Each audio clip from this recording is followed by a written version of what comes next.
That integration piece is really important because it makes it really easy to capture the data and then put it into a location that's already part of your organization, like a team, a SharePoint site, or in OneDrive. That adds so much value once you start to scale up and try to become more efficient. Hi, I'm Tas. And I'm Cam. And we're from Axiom IT. And together, we've got over 10 years experience working with small businesses, helping them adopt modern workplace and hybrid work strategies. Now today, we're going to do a reaction video from a YouTuber called The Collaboration Coach. If you're not familiar with The Collaboration Coach, you should go and check out some of his videos because he makes great stuff that talks about the new features as they roll out in Microsoft 365. We thought it might be a good idea to actually put our own spin on some of the things that he talks about and talk about how these features can actually be applied in the context of a small business and where they might become useful. So let's jump into it. Let's get into it. Hello, it's Matt and welcome to Collaboration Coach. This is the roadmap radar for April 2022. This time I've got lots of new features for Teams to show you, including workflow, loop components for chat, and a soft focus to make us look nice in meetings. And we'll look at the new templates coming from Microsoft Forms. This is a new feature for Teams that allows us to create simple workflows. It's built on top of Power Automate, but it simplifies the creation process and takes some of the friction out of it. It will let us automate repetitive tasks and processes that link one or more apps in Teams. Some workflows can be run manually and some are just automatic. When workflows are available, you can go to the Teams App Store and you'll see a new workflows section. The workflows are organized into categories and you can search for them here too. So for example, this follow up on message workflow will send me a reminder to do something in my activity feed. I can choose it from the list and with a couple of clicks, it's ready to go. To use it, I can pick a message from the chat app in Teams, go to the More Actions menu, and then choose Follow Up on Message. This is great. So I'm a massive fan of Power Automate and I love that they've brought this into workflows in Teams to make it much easier to consume for the everyday user because the power that this brings is massive. So, but one thing I thought was really interesting here, Cam, is that, and you've probably come across this yourself, when you're helping clients move out of email and encouraging them to use chat and Teams channels and so on. One of the things that I often get asked is, well, when I'm using email as communication, I've got something in my inbox that I can use as something I can reference to as a to-do list item, for example. Now, when you go to chat, things change a little bit because the chat just scrolls off the screen and you very quickly forget about the fact that you might have needed to action something that was in that chat message. So having a reminder there to follow up on a particular message is really, really helpful if you're worried you're going to forget about it. Yeah. I find with my inbox is that I just leave the messages unread or I put a little flag on it. That way I can come back to my inbox in Outlook. But with this gives us the same sort of functionality. So this is really cool. They should have had this from day one, but that's okay. Absolutely. The other thing that's really cool about this, which they're not actually focused on here, but which is really cool, is the create task item that sits just below that, which they're not talking about here, but that's also something really helpful for those who don't know. If you click on that, it puts an item in to do, and you can then refer back to it later. For example, if it was me asking Cam to do something, he could create a task out of that to remind him that he needs to do it and get back to me. No, I could just not do that and forget about it. It's but probably anyway. more likely, yeah. Which is the workflow name. I can choose a time and date, and then the workflow will post that reminder to my activity feed. And for more advanced users, you can use the Power Automate app in Teams or in your browser to have more granular control over what the workflow does. Just a quick thing. So all these functions are already built into Teams. People don't have to buy anything extra. That's right, yeah. Power Automate's absolutely free to use for this kind of stuff. Obviously there are paid versions which if you want to get more advanced, but simple stuff like this, zero cost. There's really no barrier to getting started. It's usually just an awareness thing. Right, so it's just usually the simple things are just the best and they're free, so that's cool. Workflows for Teams rolled out in March and so should be available for everybody now. We can now use loop components in Teams chats.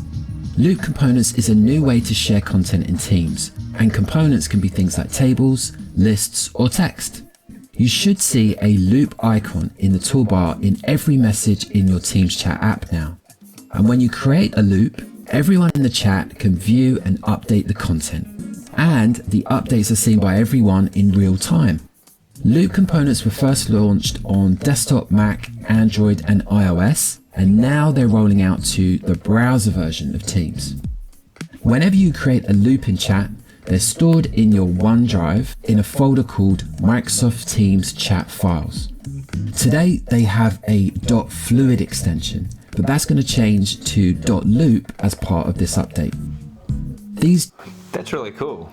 Yeah, so he doesn't really talk too much about what you can do with Loop here, but I've been on a couple of webinars and I've done a bit of research myself on Loop, and it's one of those new features that Microsoft have kind of quietly rolled in, and they're not talking about it too much yet. And I feel like that's kind of what Microsoft do, is they sort of work away on it in the background, and you don't really know where it fits yet and what its main purpose is, because it's all a bit of an experiment to begin with. But I've got a feeling that Loop's going to become one of those things that we one day just think, how did we not have this before? Yeah, I think for the first time that Microsoft are finally getting that people use a lot of components of Office 365 all together. They use OneNote, they use the calendar, and then there might be a schedule.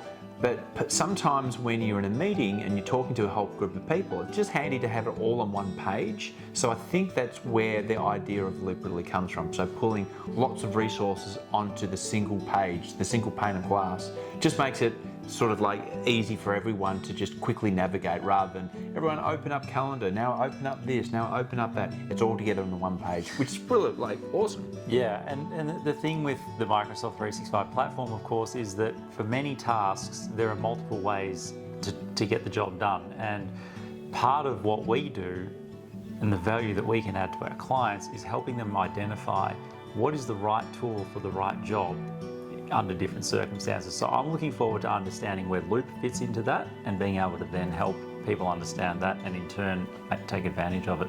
Yeah, I can't wait. .loop files can be moved around and shared, and you can apply governance features to them like auditing, reporting, and version history, just like a normal file. This Loop component for Teams chat update should be available to everyone now. With this update, we'll be able to share our computer audio in a Teams meeting with a browser. So this is really good when you need to play a video and you want the attendees to hear the audio from it. Any attendee who can share a screen in a Teams meeting can use the Google Chrome or Microsoft Edge browsers to share computer audio along with a window or a desktop screen share. Oh, this is really cool. So I've got some clients that I go into Teams meetings with, and they don't have the Teams app installed on their computer. They just use the web browser. And if they're showing a YouTube video or some other sort of audio, in the past you couldn't do it, but now you can. So thanks for Microsoft for turning that on for us. Note here that it isn't available for Safari yet. This update should roll out during April. With this update, we'll be able to create Power Apps using Microsoft lists from inside of Teams. Power Apps are low-code ways of building mobile-friendly apps. And with this update, we'll be able to build a Power App based on the data in a Microsoft list and then add it as a tab in a Teams channel. So everyone who has access to the channel can update the list. You just need to add the list to Teams, then go to the Integrate dropdown and choose Power Apps and then create the app. This update is a little delayed, but it's rolling out now and should be complete by the end of April. This new update for Teams will allow us to restore deleted tags from the Manage Tags page. Currently, once tags are deleted, they're gone for good. This feature will show a deleted tag section where team owners can restore them. So restoring tags is rolling out now and should be complete by June. Firefox is getting some love from Microsoft. With this new feature, Microsoft Teams meetings running in the Firefox browser will now support full audio and screen sharing. This feature is rolling out now and should be complete by the end of April. When we use polls in Teams meetings and chats, we add the Forms app And Microsoft have been promising since October last year to change the app's name to Polls. It's been delayed, but it finally appears to be happening. The Forms app will be renamed to Polls, and the original Forms app will be retired. This update is rolling out now and should be complete by the end of April. So that sort of means that when you're having a meeting or a chat with people, you can quickly throw up a quiz. For example, where are we going to have our Christmas party with 4 different options? And then people can quickly submit their response, and it will just jump straight into an Excel spreadsheet or a Microsoft Forms. 2 new video effects are coming to Teams. Soft focus and adjust brightness are filters you can switch on for your video meetings. We'll be able to access and apply both settings before and during meetings. Soft focus applies a smoothing effect, and the adjust brightness enhances the video quality when the lighting is poor. So these video filters are rolling out now and should be complete by the end of April. The Microsoft Forms homepage is getting a refresh. The layout is getting an update so it's easier to create new forms and quizzes and find your forms. And we'll soon have a choice of templates to select from when we create a new form. The templates will be available from the Forms homepage, and they'll have questions and formatting already created for you to speed up the process. There'll be a bunch of different scenarios with a specific goal in mind, like event planning and feedback surveys and well-being questionnaires. These new updates for Forms will roll out at the end of April and should finish by the end of May. So it's interesting that Microsoft do seem to be investing a lot into the Forms area. It came from a very basic foundation. I feel like it was almost in its first iteration not very useful, but it seems to me that they're investing a lot of resources in making Forms something that's really useful.